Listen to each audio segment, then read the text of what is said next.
In 1984, China's economic reform had expanded from local pilot sites to the whole market. Shanghai Fieldo Acoustic Corporation publicly issued the first stock in New China, Little Fieldo, whose face value was 50 yuan. Shortly afterward, Shanghai Jing'an Securities Department officially began its business, seeing the return of stock exchanges in China after 35 years. Later, Deng Xiaoping granted an audience to John Phelan, chairman of the New York Stock Exchange. During the meeting, Deng Xiaoping gave him a Fieldo Acoustic Corporation stock certificate. Phelan said that he was the first foreign stockholder in China. And now, this stock certificate is exhibited in the New York Stock Exchange.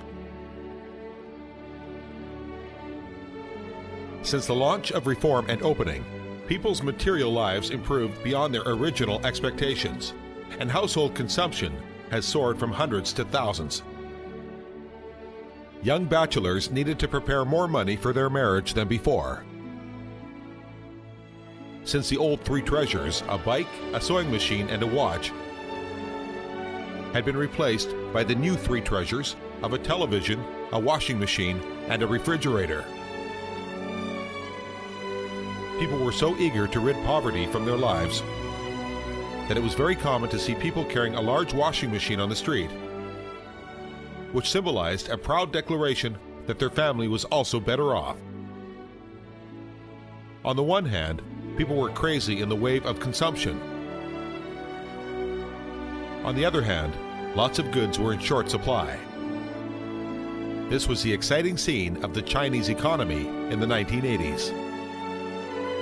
To meet this great demand, various manufacturers quickly started producing household appliances.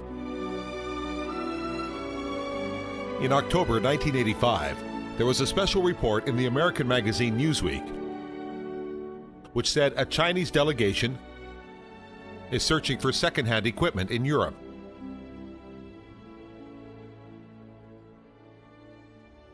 For European companies, China is a very attractive trade partner, because China buys those devices which they don't need anymore and always pays them with cash. Statistics show that from 1985 to 1987, 115 color TV production lines, 73 refrigerator production lines, and 15 copy machine production lines have been established in China. All these things had a great influence on China's economy. So Chinese enterprises quickly entered the consumption market, which was growing at an explosive rate. At that time, owning imported production lines was a best-selling guarantee. The ads of Mei-Ling and Arison directly told their customers that their products were produced on Italian production lines.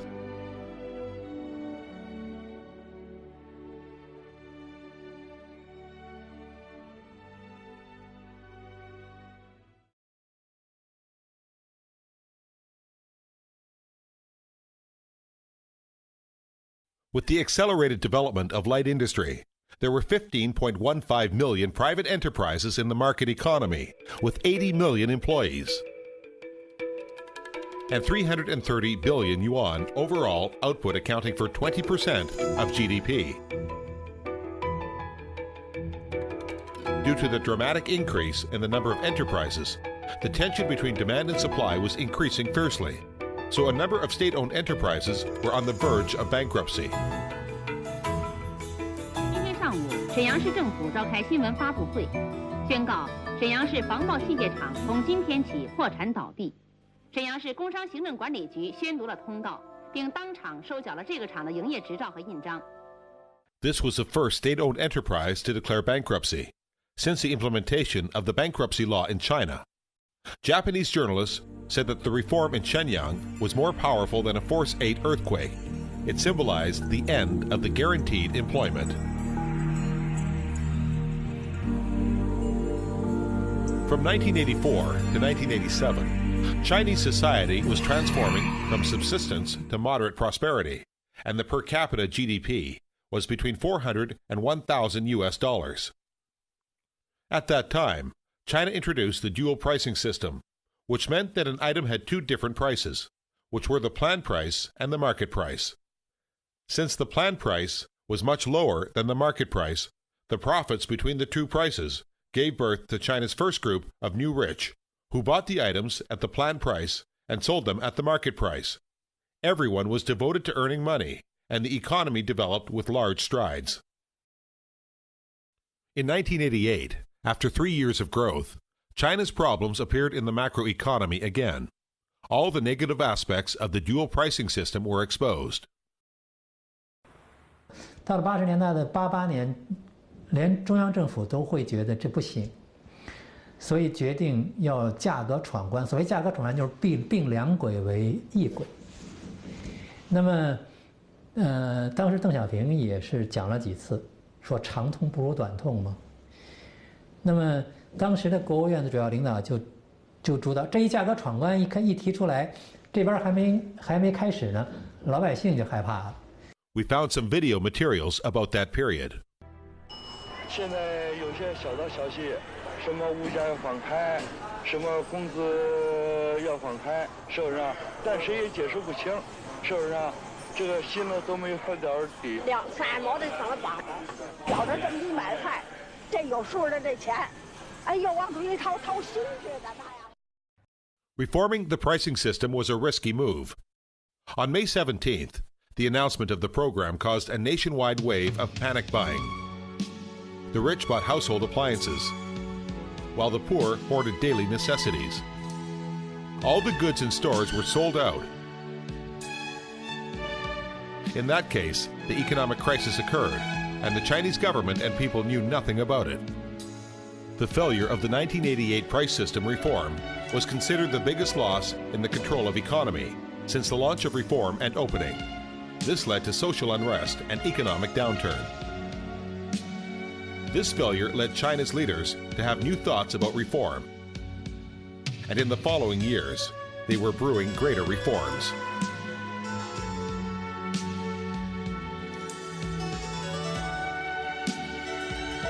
In early 1990, Deng Xiaoping spent the 3 spring festivals in Shanghai. Shanghai Party Secretary Zhu Rongji received him several times. From the archives, we found this section of dialogue between Deng Xiaoping and Zhu Rongji.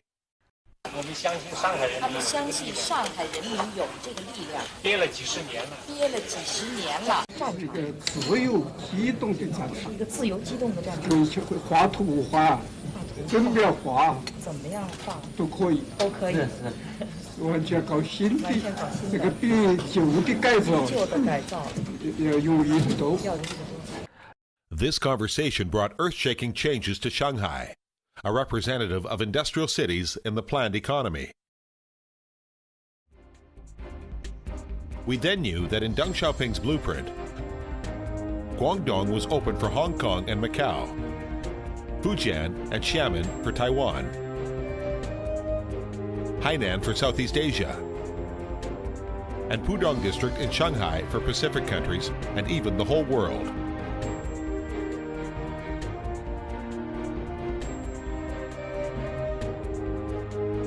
On April 18th, Shanghai Pudong Development Office and Planning and Design Institute of Shanghai Pudong were founded as soon as the Chinese government's official declaration on the acceleration of development in Pudong.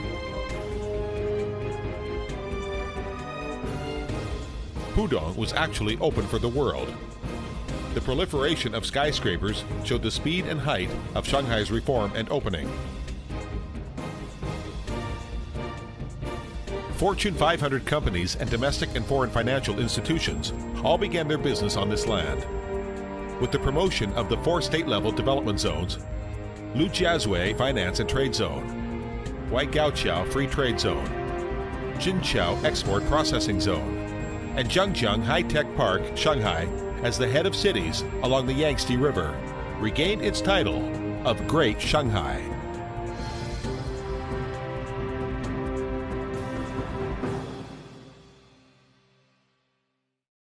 By the end of the year, the Shanghai Stock Exchange was officially opened.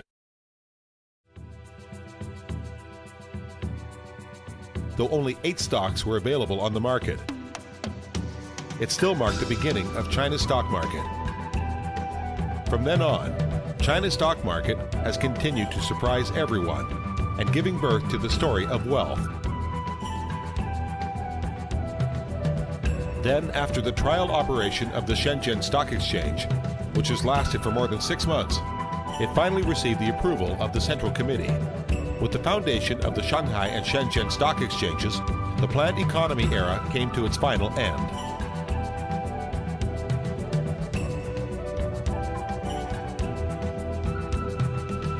Before the capital market was fully developed, the Chinese had stumbled once again on the road to reform. Economic growth figures showed that in 1989, China's GDP growth was only 3.9%.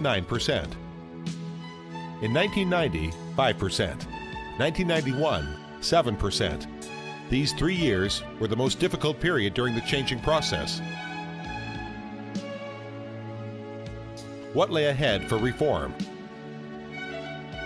改革开放，你到底是要把中国改到什么方向去？改到资本主义道路上去，你还是要走社会主义？这个一直就是有一个很强的争论，从上到下都有。Once again, reform came to a crossroad, and once again, Deng Xiaoping stood up.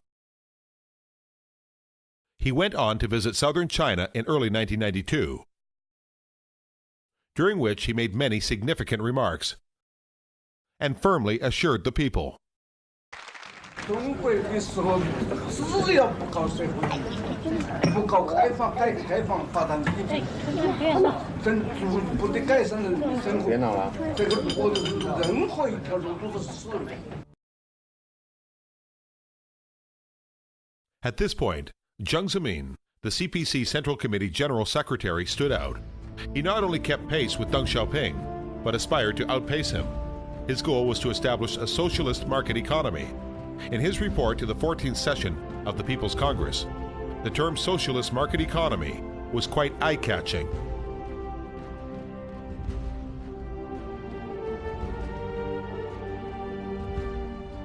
And 1992 marked the starting point. In Qingdao, Zhang Ruming established Haier as a national-level enterprise, aiming to build an empire of white goods.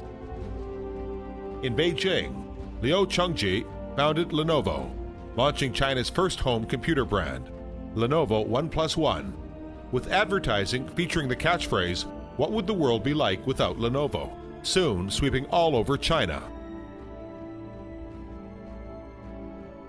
The market economy stirred up people's desire for wealth, with overnight riches no longer being just a dream. In June 1992, a large crowd gathered at the Shanghai Stock Exchange, as they were no longer subject to the restrictions on trading. Within 3 days, the average stock price soared 5.7 times, with some escalating as high as 30 times. 2 months later, this same scene was staged in Shenzhen, where new shares subscription cards were issued. Around 1.5 million people crammed into the special economic zones with 15 million ID cards, applying for 5 million share subscription cards.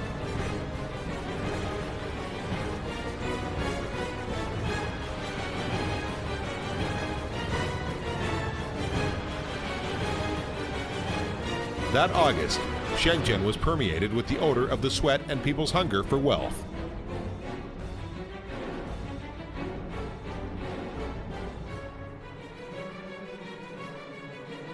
The desire for wealth was not limited to the Chinese only.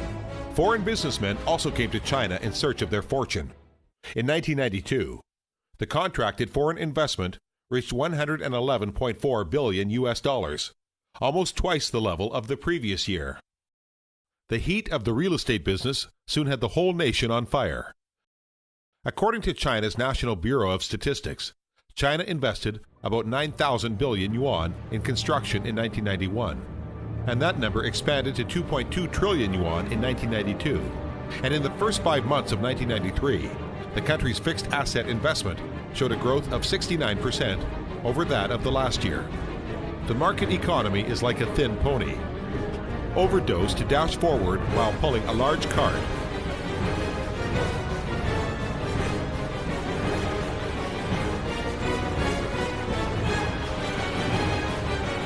northern Gulf of Beihai. A city in Guangxi Zhuang Autonomous Region was a real hotspot.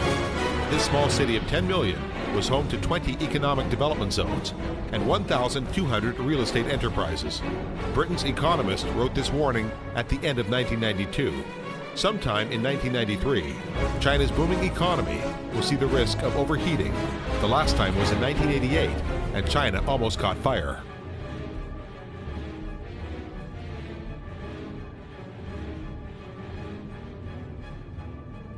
The Chinese government soon came to realize the danger of an overheating economy, and the promulgation of the 16 macro control measures quickly froze illegal lending, cooling down hot cities like Beihai to a cold winter. The streets, which used to be bustling with men and women, suddenly went quiet. And after the retreat of this mania, many unfinished buildings were left behind, reminding people of the bubble economy.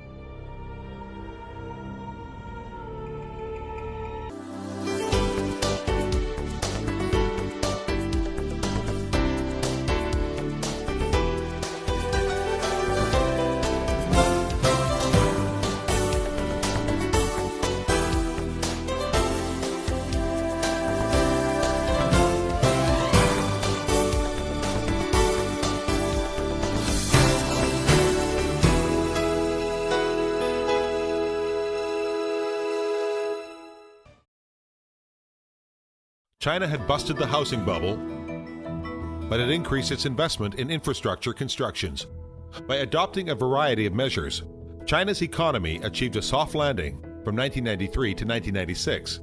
The 24.1% inflation rate in 1994 was brought down to 8.3% in 1996. Yet its GDP growth rate only dropped from 10.6% to 9.7%. The overheated economy in 1993 was, in essence, a game with the local and central government matching against each other. The three-year economic soft landing was an arduous process, which led China to re-examine its financial and taxation system.80年起实行的是叫划分收支、分级包干的体制。我们有的叫做大包干，包干了以后啊，这个定的基数一般当然比较低。另外呢，它也有时候，反正这个地方给中央，它就是讨价还价，对包干说，包得多还是包得少？一般定了之后了，或者你包得多，他不太容易接受；包得少，那中央让点步就接受了。然后这个实际上它，最后远远超过它那个包干那个基数，所以这样呢就是。地方的收入啊越来越多，中央支配收入越来越少。At the country's financial and tax work meeting in 1993, Vice Premier Zhu Rongji said, under the current system, the central finance system is extremely weak and difficult. If we do not reform, it will collapse before 2000. This situation must be changed. And in 1994, some major taxation system reforms were implemented. Value-added tax was introduced, along with consumption tax and business tax. In addition, the turnover tax was reformed to match the main taxes, while a tax-sharing system was also proposed. 我们这个财政体制、税收体制啊，都应该和市场经济相适应，所以就财政体制啊，就实行了这个分税制的财政体制改革。你比方消费税，当时规定这是中央税，当然关税也是中央税，营业税当时就定了这是地方税。就是地方收入，然后有一些共享税，就是在中央地方之间来进行分享。因为最大税种我们是那个增值税，增值税呢就是当时规定增值税整个收入的75%归中央，25%归地方。这个分税制的财政体制啊，就是它从世界各国来看，现在大体都是实行这种体制，它比较规范。另外，提高了中央这个支配的财力。另外这样又加强了中央这个调控的能力，还是发挥了很重要作用。In addition to the far-reaching tax reforms in 1994, there were also big moves in the financial field. Prior to this, foreigners who came to China had to use foreign exchange certificates to purchase goods.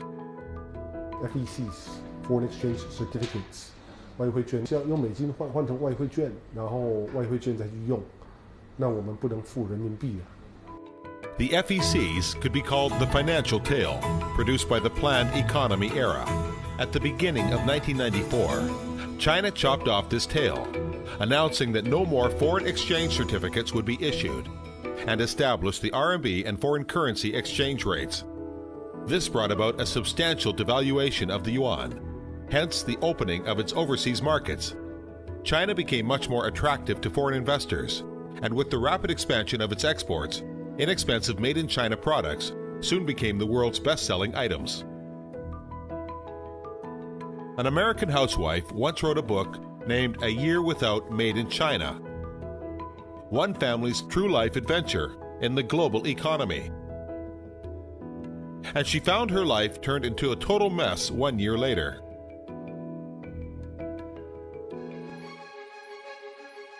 In the same year, the company law went into effect.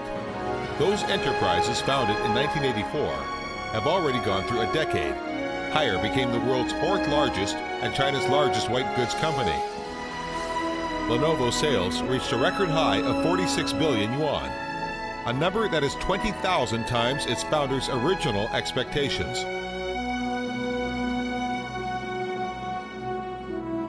Since the 1990s, retired people in cities started to find a new way of killing time, following the price of stocks at securities and exchange halls.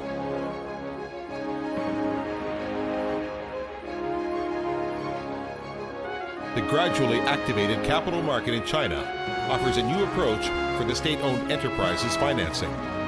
就是为国有企业解冰脱困服务啊，那么这个就导致了一个什么问题呢？就导致了这一阶段上市的很多企业虽然是国有公司或者国有控股的股份制公司，但是呢良莠不齐，因为这个资本市场规矩嘛。没有什么规矩啊，那么这个反手为云，覆手为雨，既有做庄的，也有操纵的，那么既挣到了暴利，也当然被透支给打爆仓的。As for those senior citizens who invested their pension on the stock market, few of them made money from it. The fate of their investment was determined by the few well-funded market makers. And among those speculators, one of them was more powerful than the others, George Soros, who has single-handedly orchestrated the 1997 Asian financial crisis. July 1997 saw the overwhelmingly outbreak of the financial crisis, with stock markets plummeted in Thailand, Malaysia, the Philippines, Japan, South Korea, and Hong Kong. The currency of the Asian countries were depreciated by 50%, with the immediate effect on China being a contraction in exports for 3 consecutive years. As for the SOEs, the situation was anything but optimistic. Industry statistics revealed that the state-owned enterprises' rate of return on capital was only 3.29%, which means that the SOEs were at the brim of bankruptcy for mass loss. Many enterprises still continued daily production. However, the products were directly stored in warehouses from the production line. In the whole year, the SOEs produced millions of laid-off employees, which had to leave the enterprises they lived on and face the cruel test of the market-directed economy. Where is the way for SOEs reform? 分制、股份化这个道理，所以我们对原来的国有企业改革不是简单的把它原子化，个量化，它实际上是按照现代企业制度的要求，按照公司法的要求来进行股份制改造。我个人看，就是通过我们这个10多年对这些企业的改制改造的实际运行情况来讲，应当说是非常成功的。Starting from 1998, state-owned enterprises largely withdrew from the non-strategic sectors, and one after another, they became listed companies. The number of the SOEs dropped 40%, but their efficiency escalated. The total profit of 2000 reached 200 billion RMB, up by 140% over the same period. The sustained growth of these SOEs drives the country's GDP toward a steady growth. 现在回过头来看的话呢，我们2002年到2007年是持续增长，6年之久，30年当中应该说是持续增长时间最长的，而且各年的国内生产总值的增长速度应该是比较平稳的。As the market economy continued to grow, China has stepped up from bringing in to going out. Haier is one of these examples. In July 2001, Camden City in USA held a grand inauguration ceremony for Haier Road, its first road named after a Chinese company. This was the same year that China officially joined the World Trade Organization as its 143rd member, ushering in a new era of change for China's economy.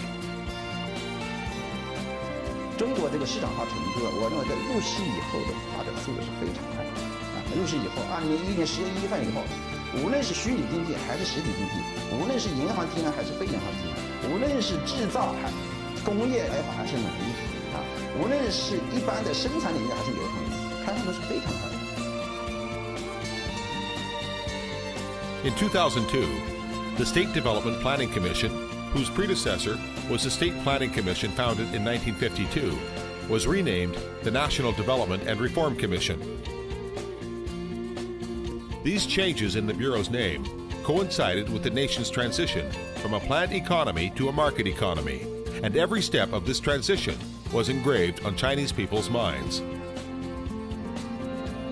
In 2005, Chinese enterprises started their global acquisitions with Lenovo Group, 20 years after its foundation, purchasing IBM's PC business for $1.2 billion. And such a transition is also acknowledged by the outside world. By the end of 2008, a total of 77 countries, excluding the United States and the European Union, fully recognize China's market economy status. 中国经济实力的增强，在整个的国际经济链条上的中国的分量和作用的增加，我想美国、欧洲会看到这个潮流，它一定会非常快的来承认的。不承认，我想时间会做出答案的。你说呢？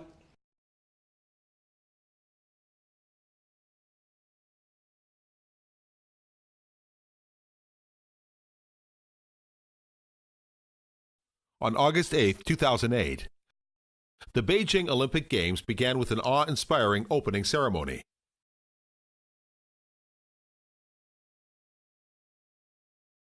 Yet not long after that big party, the United States mortgage meltdown spilled over to the rest of the world, triggering a global financial crisis. China was also not immune to it. Its export-driven economy was especially vulnerable. In the first half of 2009, the contribution of net exports to the economic growth rate was negative 41%. At this critical moment, the Chinese government responded with decisive actions, rolling out a 4 trillion RMB stimulus package. 应对这场金融危机，我们做了长期的、困难的准备。我们预留了政策空间。 也就是说，我们已经准备了应对更大困难的方案，并且储备了充足的弹药，随时都可以提出新的刺激经济的政策。 During the first half of 2009, China's GDP maintained a robust 8% growth rate, outperforming the world's many major economies.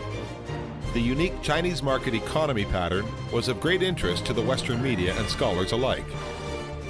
Against the backdrop of the global recession, it's the socialist market economy that has provided much of the momentum to drive the economic growth.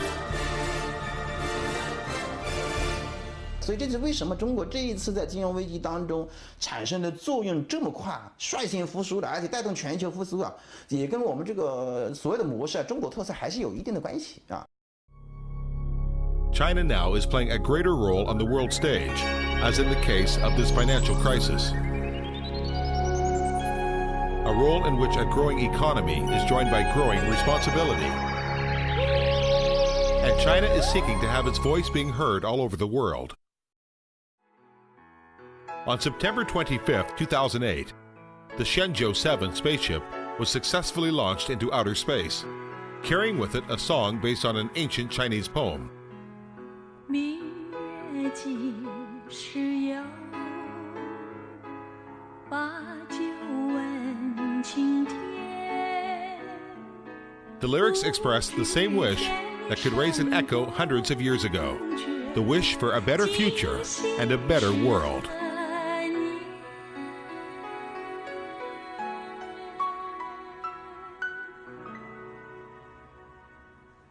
我欲乘风归去，唯恐琼楼玉宇，高处不胜寒。起舞弄清影，好似在人间。